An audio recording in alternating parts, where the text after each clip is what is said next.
नमस्कार दोस्तों, विशाख का अति पावन पवित्र महीना चल रहा है। महागुणकारी फलकारी महीना होता है और हर छोटे से भी धर्म का काम करने का अत्यंत पुण्यदायी फल देने वाला ये महीना है।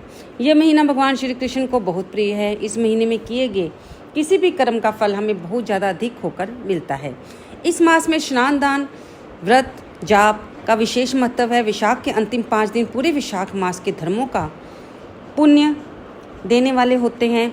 इसलिए कोई भी साधक जिसने पूरे महीने तक अभी तक विशाख मास का नियमों का पालन नहीं किया, कोई नियम नहीं अपनाया, तो वह अब भी उनके पास समय है। विशाख शुक्ल एकादशी से विशाख पूर्णिमा तक के अंतिम 5 दिन विशाख स्नान करके वे पूरे महीने का पुण्य अर्जित कर लें। अब आज इस वीडियो में हम आपको आने वाले 30 त्योहारों के विषय में भी बताएंगे। विशाल मास के शुक्ल पक्ष की मोहिनी एकादशी कब है, 7 मई या 8 मई कब है, इसका पूजा का शुभ मुहूर्त, तो हम ये सब इसी वीडियो में जानेंगे। पारण का समय भी जानेंगे। तो आइए चलते हैं हम अपने विषय की ओर, क्योंकि ये जो मोहिनी एकादशी है भगवान विष्णु के मोहिनी स्वरूप को लिए है और भगवान श्री राम की कथा को भी लिए हुए है।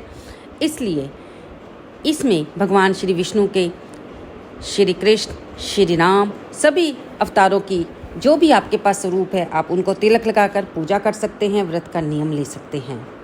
संकल्प लेना हर व्रत में जरूरी होता है, जिसमें आप अपना नाम, अपने गोत्र का नाम, अपने जगह का नाम, अपने कुल देवता कुल देवी का नाम, पति या पिता का नाम लेकर इस व्रत को धारण करते हैं। और जैसा भी आप इस व्रत को रखना चाहें, फलाहार या फिर एक समय कुट्टू के आटे की रोटी नमक के सेवन करने के साथ आप खा सकते हैं। फल खा सकते हैं, सूखे मेवे खा सकते हैं, दूध दही का सेवन कर सकते हैं। आप जानते हैं कि काशी के हर व्रत में चावल को निषेध माना गया है, इसलिए चावल का उपयोग अगर आप व्रत नहीं भी रख रहे तो ना कीजिए। मोहिनी एकादशी व्रत क्यों कहते हैं? क्योंकि इस दिन भगवान विष्णु ने मोहिनी अवतार धारण किया था। मोहिनी भगवान विष्णु का एकमात्र स्त्री अवतार है जो उन्होंने समुद्र मंथन के बाद निकले अमृत कलश की रक्षा के लिए किया था। यदि कोई व्यक्ति मोहिनी एकादशी व्रत को पूरी निष्ठा के साथ करता है तो उसे तीर्थ यात्रा करने का फल मिलता है और उसके पाप और सभी दोषों से उसको छुटकारा मिलता है। व्रत का पालन करने से प्राप्त होने वाली जो यश कीर्ति होती है वो मिलती है। इस व्रत को करने वाला जन्म और मृत्यु के चक्कर से भी मुक्त होता है, यानी कि उसे मोक्ष मिलता है।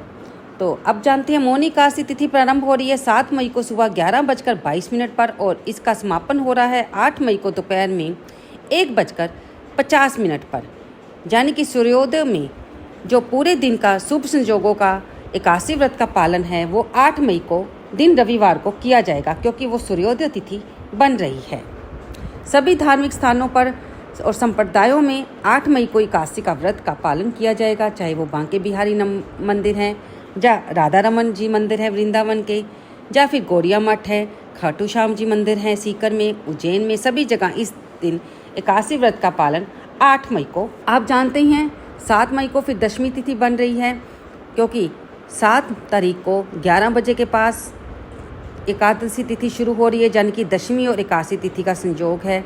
लेकिन हम जिस दिन दशमी तिथि मिलती हो उस दिन का व्रत नहीं मान्य होता, लेकिन हम उस दिन दशमी के तिथि के नियमों का पालन करेंगे, यानी कि उस दिन हम सूर्यास्त से पहले ही भोजन कर लेंगे। उस दिन भी हम चावल का उपयोग भोजन में नहीं करेंगे, लहसुन के प्याज का भोजन नहीं करेंगे, सात्विक भोजन करेंगे।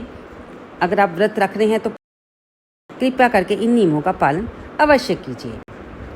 9 तारीख को हम, क्योंकि एकादशी व्रत में जब समाप्त हो रहा है दोपहर को, तो द्वादशी तिथि भी साथ में ही लग रही है और ये बहुत ही शुभ संयोग है। तिथि, द्वादशी तिथि और बृहस्पतिवार ये बहुत ही लाभकारी होता है। बृहस्पतिवार वैसे भी भगवान विष्णु का दिन माना जाता है, माँ लक्ष्मी का दिन माना जाता है। अब हम चलते हैं कि इस दिन का व्रत का जो पारण है वो 9 मई को किस समय किया जाएगा। एकादशी व्रत का पारण 9 मई को सुबह 5:34 से लेकर 8:16 के बीच में होगा।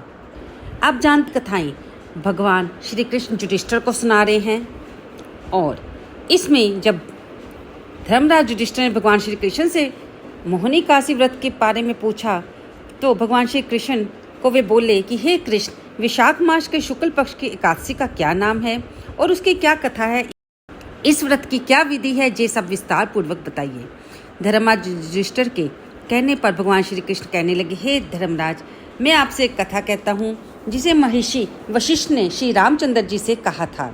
एक समय भगवान श्री राम बोले कि हे गुरुदेव, कोई ऐसा व्रत बतलाइए जिससे समस्त पापों और दुखों का नाश हो जाए। मैंने सीता जी के वियोग में बहुत दुख भोगे हैं। तब महर्षि वशिष्ठ बोले, हे राम, आपने बहुत सुंदर प्रश्न किया है। आपकी बुद्धि अत्यंत शुद्ध और पवित्र है।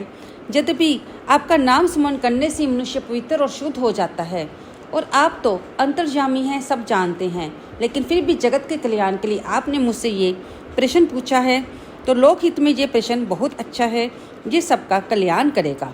विशाख मास में जो एकादशी आती है उसका नाम मोहिनी एकादशी है। इसका व्रत करने से मनुष्य को सब पापों से और दुखों से छुटकारा मिलता है। मैं आपको इसकी कथा सुनाता हूँ, ध्यानपूर्वक सुनिए। सरस्वती नदी के तट पर भद्रावती नाम की एक नगरी में द्युतिमान नामक चंद्रवशी राजा राज करता था। वहाँ धन धान से संपन्न व पुण्यवान धनपाल नामक वेश्या भी रहता था। वह अत्यंत धर्मात्मा और विष्णु भगत था। उसने नगर में अनेक भोजन नालय, पियाऊ, कुएं, सरोवर, धर्मशालाएं बनवाई थी। सड़कों पर आम, जामुन, नीम आदि के अनेक वृक्ष भी लगवाए थे।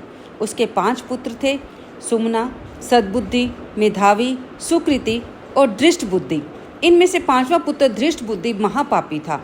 वह पितरों की बात को नहीं मानता था और वेश्यागामी दुराचारी मनुष्यों की संगति में रहकर जुआ खेलता, पर स्त्री के साथ भोग विलास करता, मदिरा मांस का सेवन करता।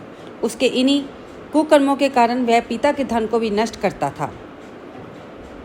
इन्हीं कारणों से दुखी होकर पिता ने उसे घर से निकाल दिया। घर से बाहर निकलने के बाद वह अपने गहने कपड़े बेचकर अपना निर्वाहन करने लगा। जब सब कुछ नष्ट हो गया तो वेश्या और दुराचारी साथियों ने उसका साथ छोड़ दिया। अब वह भूख प्यास से अति दुखी रहने लगा। कोई सहारा ना देकर वह चोरी करना सीख गया। एक बार पकड़ा गया तो वेश्या का पुत्र जानकर चेतावनी देकर उसे छोड़ दिया गया, मगर दूसरी बार फिर पकड़ में आ गया। राज आज्ञा से उसे कारागार में डाल दिया गया। कारागार में उसे अत्यंत दुख दिए गए और बाद में राजा ने उसे नगरी से निकल जाने को कहा। वह नगरी से निकलकर वन में चला गया। वहाँ वन्य पशु पक्षियों को मारता और उन्हें खाता। कुछ समय कर ऐसा करने के कारण वह बहेलिया बन गया। धनुष बाण लेकर पशु पक्षियों को मार मार कर खाने लगा। एक दिन भूख प्यास से व्यथित होकर वह खाने की तलाश में घूमता हुआ वह कौंडिन्य ऋषि के आश्रम में पहुंच गया। उस समय विशाख मास था और ऋषि गंगा स्नान करके आ रहे थे। उनके भीगे वस्त्रों के छींटे उस पर पड़े, जिससे उसकी बुद्धि कुछ पवित्र हुई। वह हाथ जोड़कर कौंडिन्य मुनि से कहने लगा, हे मुनि, मैंने जीवन में बहुत पाप किए हैं। आप इन पापों से छूटने का कोई साधारण बिना धन का उपाय बताइए। उसके दीन वचन सुनकर मुनि प्रसन्न हुए और कहा कि तुमने सत्य होकर अपनी सारी व्यवस्था बताकर मुझसे इनसे अपने पापों से निवृत्त होने का उपाय पूछा है, तो मैं तुम्हें बताता हूँ कि तुम विशाख शुक्ल की मोहिनी एकादशी का व्रत करो, इससे समस्त पाप नष्ट हो जाएंगे। मुनि के वचन सुनकर वह अत्यंत प्रसन्न हुआ और उनके द्वारा बताई गई विधि के अनुसार उसने व्रत किया।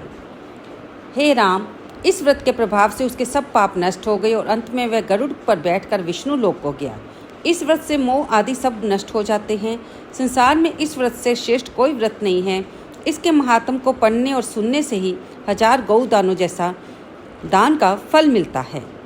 दोस्तों, एकादशी के बाद जो एकादशी से लेकर विशाख पूर्णिमा तक 5 पवित्र दिन विशाख मास के आ रहे हैं, जिसमें आप सुबह ब्रह्म मुहूर्त में सूर्योदय से पहले उठकर स्नान करके इस पूरे विशाख के मास का एक स्नान का जो नियम है वो धारण करके आप फल ले सकते हैं।